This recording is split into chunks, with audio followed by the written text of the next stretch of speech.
बच्चों, हम साइंस का चैप्टर 6 कर रहे थे जिसमें कि हमने श्वसन के बारे में जाना कि श्वसन क्या होता है, वायवीय अवायवीय श्वसन के बारे में जाना।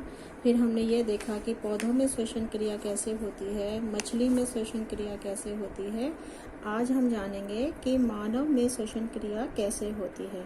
तो मानव श्वसन तंत्र वह तंत्र है जहाँ पर हम ऑक्सीजन को लेते हैं, कार्बन डाइऑक्साइड छोड़ते हैं और उससे ऊर्जा निकलती है। तो इसका जो है हम पूरा चित्र देखेंगे। पहले हम मानव श्वसन तंत्र में चित्र को हम अच्छे से समझेंगे। ये मैं आपकी बुक का चित्र दिखा रही हूँ, ये आप चित्र देखिए।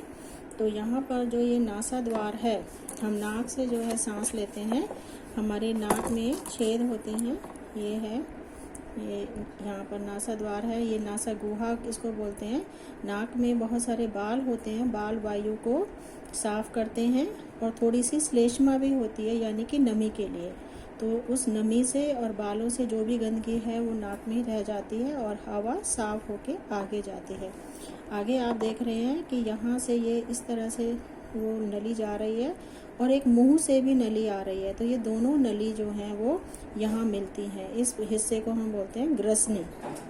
ग्रसनी में हम जो है एक पार्ट होता है, फ्लैप होता है कि जब खाना हम खाते हैं, खाना हमें सटकना होता है तो वो जो फ्लैप है वो सांस की नली को बंद कर देता है, जिससे कि हमारा खाना श्वास नली में ना जाए।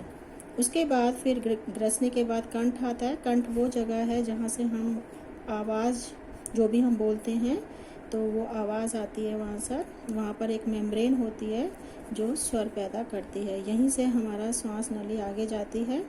ये हमारी श्वास नली है। श्वास नली के आप ऊपर देख रहे हैं, ये थोड़े गोल गोल छल्ले टाइप हैं, ये उपास्थि के बने होते हैं।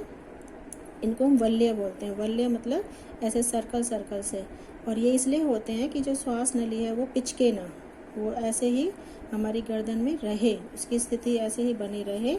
तो उसको हम इस तरह से जो है वो श्वास नली बोलते हैं।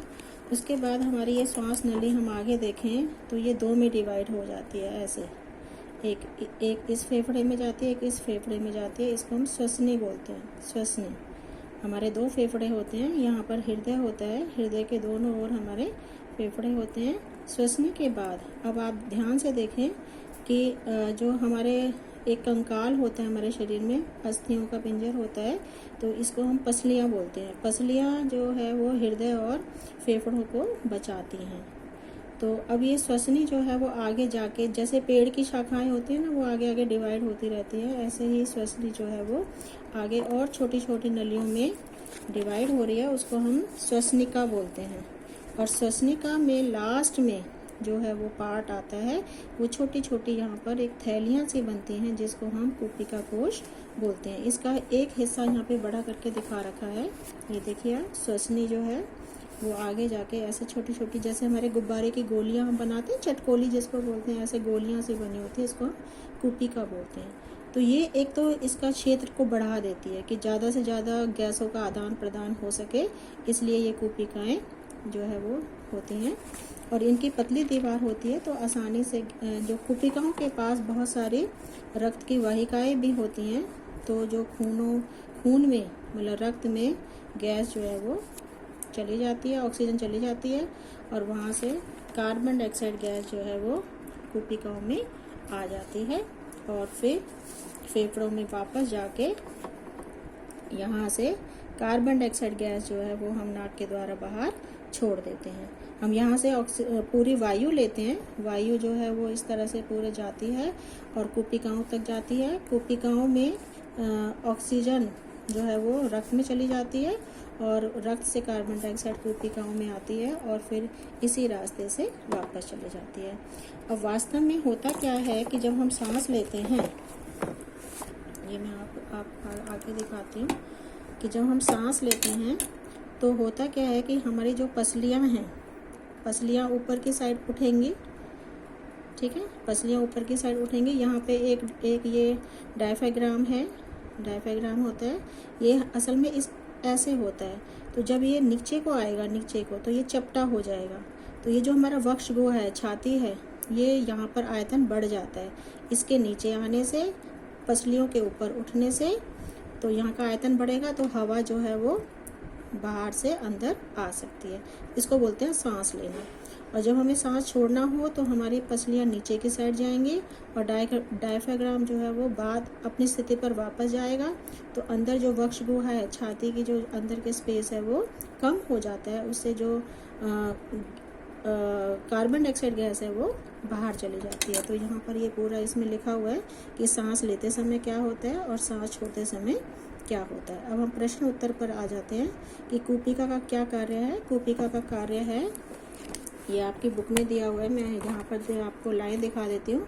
कूपिका का कार्य है कि गैसों का आदान प्रदान यहाँ पर होता है। तो आप अपनी बुक में यहाँ से लिख सकते हैं। ये चित्र के नीचे ही जो लाइन है कि कूपिका की एक सतह जो है वो उपलब्ध कराती है जिससे गैसों का विनिमय हो सकता है। ये आपकी अपनी बुक से लिखनी लाइन।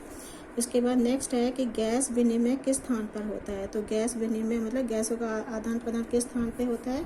तो आपने लिखना है गैसों का आदान प्रदान फेफड़ों में और किस जगह पर, कूपिका में होता है।